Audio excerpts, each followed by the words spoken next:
అధ్యక్ష, నేను మిత్రుల ప్రసంగాలు నేను ఈ సమావేశంలో ఈ సెషన్స్లో నేను మాట్లాడలేదు అధ్యక్ష, మొదటిసారి మాట్లాడుతున్నాను. వింటా ఉన్నా అధ్యక్ష మన వాళ్ళందరూ ప్రసంగాలు. మన వాళ్ళందరూ ట్రైనింగ్ ఇచ్చినట్టున్నారు అధ్యక్ష. గత ప్రభుత్వం సార్ నేనేమంటా సార్, పురావస్తు పరిశోధక శాఖ అని ఒకటి ఉంటుంది సార్, ఆర్కియలాజికల్ సర్వే అని. అట్లాగే మన వాళ్ళు కూడా ఏదైనా స్టేట్ ఆర్కియలాజికల్ సొసైటీ ఏమైనా పెట్టిన అవుతూనే ఉన్నారు. గత ప్రభుత్వం. అధ్యక్ష ఓకే, 10 ఏళ్ళు మేము ప్రభుత్వాన్ని నడిపాం కాబట్టి తప్పకుండా వారు అన్నా వింటున్నాం సార్. నేనేం అంటలేను అధ్యక్ష. గత ప్రభుత్వాలు అని మాట్లాడారు సరే, ఓకే అధ్యక్ష, మాట్లాడండి, విమర్శ చేయొచ్చు, తప్పు కాదు. కానీ గత ప్రభుత్వం అని చెప్పి ఒంటికాల మీద లేసే మీరు ఎందుకు మరి కేంద్రం మీద ఒక్క మాట మాట్లాడలేదు? ఎందుకు కేంద్ర ప్రభుత్వం తెలంగాణలో బడ్జెట్కి అన్యాయం చేసినా ఒక్కరంటే ఒక్కరు మాట్లాడరు? ఇది కూడా చెప్పాలి కదా అధ్యక్ష.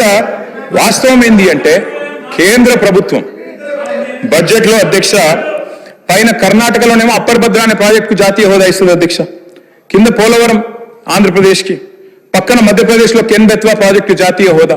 అధ్యక్ష వాళ్ళందరికీ ఇచ్చినందుకు మనకేమి ఈర్ష లేదు, అసూయ లేదు, బాధ లేదు, కోపం లేదు. కానీ తెలంగాణకు కూడా ఇవ్వాలి కదా అధ్యక్ష. జాతి నిర్మాణానికి బ్రహ్మాండంగా సహకరిస్తున్నప్పుడు, జాతి నిర్మాణంలో పాల్పంచుకుంటున్నప్పుడు మన కాళేశ్వరానికో పాలమూరు రంగారెడ్డి ఎత్తిపోతల పథకానికో ఒక్క ప్రాజెక్టుకు జాతీయ హోదా ఇవ్వకపోతే నిరసన చెప్పాల్సిన బాధ్యత మన మీద లేదా అధ్యక్ష? హైదరాబాద్కు మనం ఒక ఆర్బిట్రేషన్ సెంటర్ పెట్టుకున్నాం అధ్యక్ష, హైదరాబాద్ ఇంటర్నేషనల్ ఆర్బిట్రేషన్ సెంటర్ అని. అది కూడా చూసి ఓర్వలేదు అధ్యక్ష. మనం పెట్టిన 6 నెలల లోపలనే గుజరాత్లో గిఫ్ట్ సిటీలో వాళ్ళొక పోటీ సంస్థ తెచ్చి నిర్మలా సీతారామన్ గారు బడ్జెట్లో 100 కోట్లు పెట్టి అక్కడ పెట్టారు అధ్యక్ష పోటీ సంస్థ. తెలంగాణ పుట్టుకనే ప్రశ్నించారు అధ్యక్ష. తెలంగాణ పుట్టుకని ప్రశ్నించడమే కాకుండా 6 దశాబ్దాల ఆకాంక్షను అగౌరవపరచడమే కాకుండా వాస్తవాలు చెప్పాలంటే ఒక్కటంటే ఒక్క విభజన హామీని కూడా అమలు చేయలేదు అధ్యక్ష కేంద్రం. అది మాత్రమే కాదు, దారుణమైన మాట, తల్లిని చంపి బిడ్డను బతికిచ్చిండ్రు అనే మాట స్వయంగా ప్రధాని గారు అనవచ్చు అధ్యక్ష. ఇట్లా అవమానాల పరంపర ఒకవైపు. ఇవాళ డిప్యూటీ సీఎం గారు ఖమ్మం నుంచి ఉన్నారు అధ్యక్ష. వారి జిల్లా 7 మండలాలు ఒక్క పెన్నుపోటుతో ఆర్డినెన్స్తో లోవర్ సీలేరు విద్యుత్ కేంద్రం, మా వ్యవసాయ మంత్రి గారు కూడా అదే జిల్లా అధ్యక్ష, ఒక్క పెన్నుపోటుతో అప్రజాస్వామికంగా 7 మండలాలు లోవర్ సీలేరు విద్యుత్ ప్రాజెక్టును లాక్కొని పోయింది కేంద్రం కాదా అధ్యక్ష? అది మాత్రమే కాదు, మరి నిజామాబాద్ జిల్లాకు ఊరించి పసుపు బోర్డుని ఇచ్చారు అధ్యక్ష మొన్న. మరి ఆ పసుపు బోర్డు ఇప్పుడు మొన్న పెట్టినారు కానీ కేంద్ర బడ్జెట్లో ₹1 లేదు దానికి. ఒకవైపు ఏమో పసుపు ధర రావడం లేదు, మద్దతు ధర అని రైతులు రోడ్డు ఎక్కిన పరిస్థితి అధ్యక్ష. మరి మాట్లాడద్దు అధ్యక్ష వాళ్ళు పసుపు రైతులకు జరుగుతున్న అన్యాయం గురించి? అధ్యక్ష బయ్యారం ఉక్కు కర్మాగారం మాటిచ్చారు పునర్విభజన చట్టంలో, కానీ పెట్టరు అధ్యక్ష. మేము అడిగినాం 10 ఏళ్లలో 10 సార్లు 20 సార్లు అడిగినాం, పెట్టలేదు.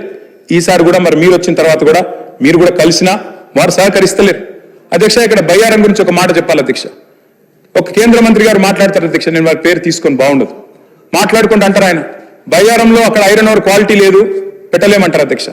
ఎగ్జాక్ట్ గా బయ్యారం నుంచి 160 కిలోమీటర్ల దూరంలో ఛత్తీస్గఢ్లోని బైలదిల్లా గన్లు ఉన్నాయి అధ్యక్ష, ఇనుము గన్లు ఉన్నాయి.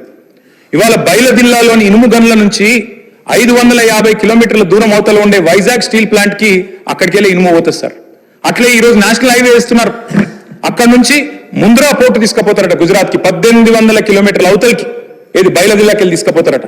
కానీ 180 కిలోమీటర్ల ఇవతలు ఉన్న 160 కిలోమీటర్ల దగ్గరలో ఉన్న బయ్యారంలో మాత్రం స్టీల్ ప్లాంట్ పెట్టడానికి ఇనుము మంచిగా లేదు, అక్కడ క్వాలిటీ లేదు అని మాట్లాడతారు అధ్యక్ష. మరి దీన్ని అడగొద్దా? మనం ప్రపోజ్ పెట్టినాం, గతంలో ప్రపోజల్ పెట్టినాం, శ్రీధర్ బాబు గారు కూడా తెలవాలేదు. స్లరీ పైప్ లైన్ వేసుకుందాం, కావాలంటే రైల్వే లైన్ వేద్దాం, మేము సగం పెడతాం రాష్ట్ర ప్రభుత్వం నుంచి, మీరు సగం పెట్టండి, కానీ స్టీల్ ప్లాంట్ అయితే పెట్టండి, గిరిజన బిడ్డలు ఉండే ప్రాంతం అని చెప్పి కూడా మేము అడిగాం, కానీ పెట్టలేదు. మరి దాని గురించి మాట్లాడొద్దా అధ్యక్ష? ITIR యూపీఏ ప్రభుత్వం ఉన్నప్పుడు ఇచ్చారు, వీళ్ళు రాగానే రద్దు చేశారు, అడగొద్దా?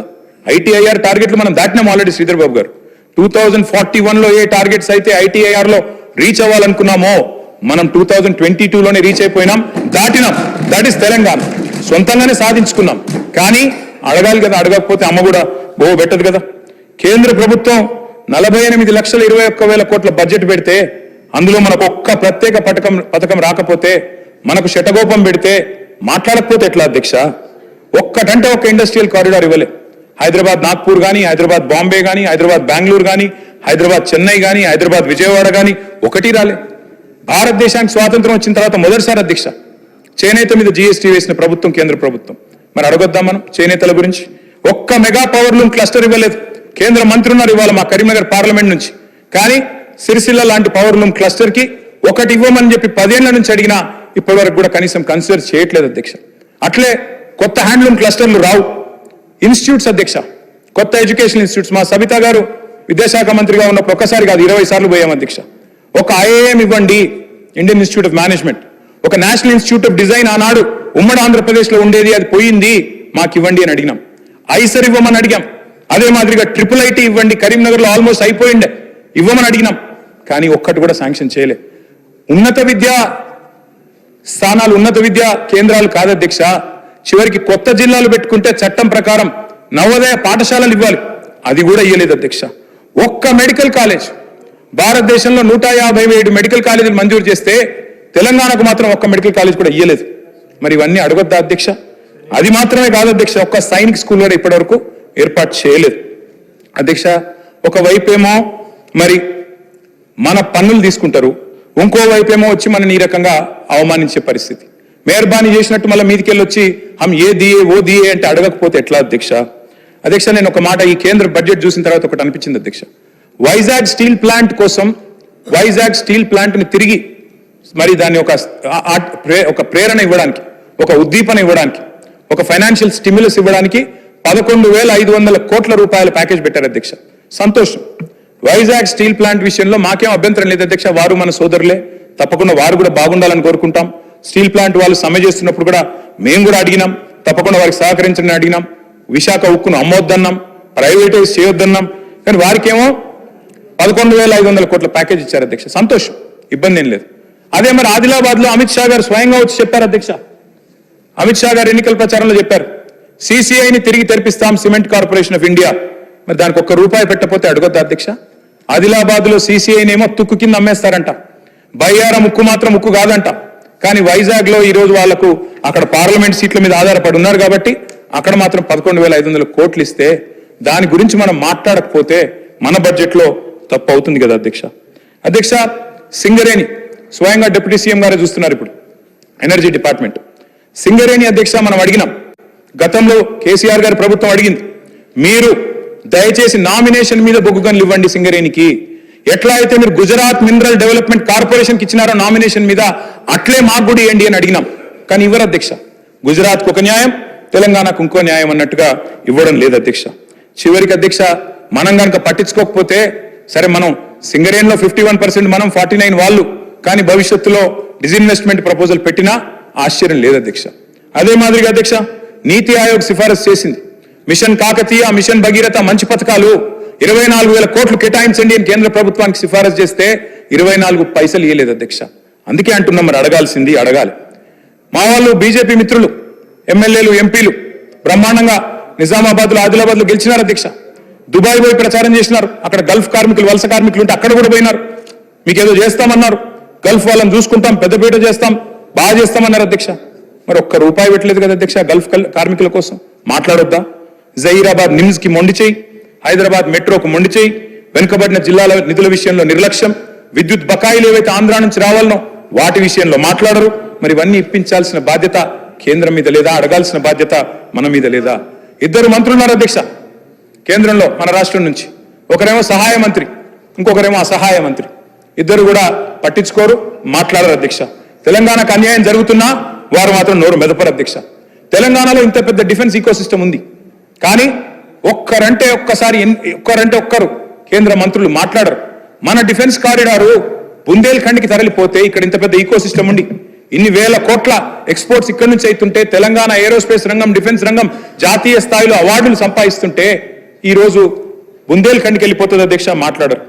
అదే మాదిరిగా అధ్యక్ష, వ్యవసాయ మోటార్లకు మీటర్లు పెట్టాలని చెప్పి ఆనాడు ఉదయ్ స్కీమ్ లో చేరాలని చెప్పి మా మెడ మీద కత్తి పెట్టినా, FRBM లో అడిషనల్ గా 0.5% ఇస్తాం, 30,000 కోట్లు 5 ఏళ్ల లోపల మీకు వస్తుంది తీసుకోండి అంటే కూడా మేము ఒప్పుకోలేదు. రైతుల విషయంలో రాజీ పడమని చెప్పినాం. అది మోటార్లకు మీటర్లు పెట్టే విషయమైనా, వ్యవసాయ నల్ల చట్టాలైనా ఆ రోజు మేము ఒప్పుకోలేదు. నేను రాష్ట్ర ప్రభుత్వానికి విజ్ఞప్తి చేస్తా ఉన్నాను, మీరు కూడా దయచేసి వ్యతిరేకిస్తారని ఆశిస్తా ఉన్నాం. ఎందుకంటే వారు పెట్టే ఈ నిబంధనలు మంచిది కాదు అధ్యక్ష. అధ్యక్ష, మేము బలంగా నమ్మేది ధర్మంతో కూడిన రాజకీయాలు చేయాలి తప్ప రాజకీయాల్లోకి ధర్మాన్ని లాగకూడదు అధ్యక్ష. పెద్దలు కేసీఆర్ గారు ఆయన ముఖ్యమంత్రిగా ఉన్నప్పుడు బహుశా ఆయన చేసినన్ని యాగాలు ఎవరు కూడా చేస్తుండారు అధ్యక్ష, ఒక ముఖ్యమంత్రి పదవిలో ఉన్నవాళ్ళు. మరి పాదం నుంచి శిఖరం వరకు కృష్ణశిలలతో నిర్మించిన అపురూపమైన దేవాలయం, 1000 ఏళ్ల వైభవం, యాదగిరి లక్ష్మీ నరసింహస్వామి గారి దేవాలయం అధ్యక్ష. మరి దేశం కోసం ధర్మం కోసం అని రోజు చెప్పేటోళ్ళు అధ్యక్ష, మా వేములవాడ రాజన్న గుడికి రూపాయి తెచ్చిండ్రా అధ్యక్ష? మా ధర్మపురి లక్ష్మీ నరసింహస్వామి గారి ఆలయానికి రూపాయి ఇచ్చిండ్రా? భద్రాద్రి రాములవారి ఆలయానికి ఒక 1/2 పైసా ఇచ్చిండ్రా? లేదా జోగులాంబ అమ్మవారికి 1 పైసా ఇచ్చిండ్రా? కొండగట్ట అంజన్న ఆలయానికి 1 రూపాయి వచ్చిందా అధ్యక్ష? బాసర సరస్వతి ఆలయానికి 1 రూపాయి తెచ్చిండ్రా? కురుమూర్తి ఆలయానికి 1 పైసా ఇచ్చిండ్రా? అందుకే అంటున్న అధ్యక్ష, నేను అడగాలే, అడగకపోతే స్పందించరు. సమ్మక్క సారక్క జాతర అధ్యక్ష, ప్రపంచంలోనే అతిపెద్ద గిరిజన జాతర. అద్భుతంగా మేమున్నప్పుడు నిర్వహించాం, మీరు కూడా నిర్వహిస్తారని ఆశిస్తున్నాం అధ్యక్ష. సమ్మక్క సారక్క జాతరకు జాతీయ హోదా ఇవ్వాల్సిన అవసరం లేదా? మహాకుంభమేళాకేమో ఇవాళ కేంద్ర ప్రభుత్వం 2100 కోట్లు ఇచ్చింది అధ్యక్ష ఉత్తరప్రదేశ్ రాష్ట్రానికి, 2100. అదే మరి మనకు ఒక 21 రూపాయలు కూడా ఇచ్చేందుకు మనసు లేదా? మరి ఎందుకు అధ్యక్ష వాళ్ళని అడగొద్దు? అందుకే అంటా ఉన్న అధ్యక్ష, అడగాలి. అడిగితేనే మరి అమ్మైనా అన్నం పెడుతుంది అధ్యక్ష.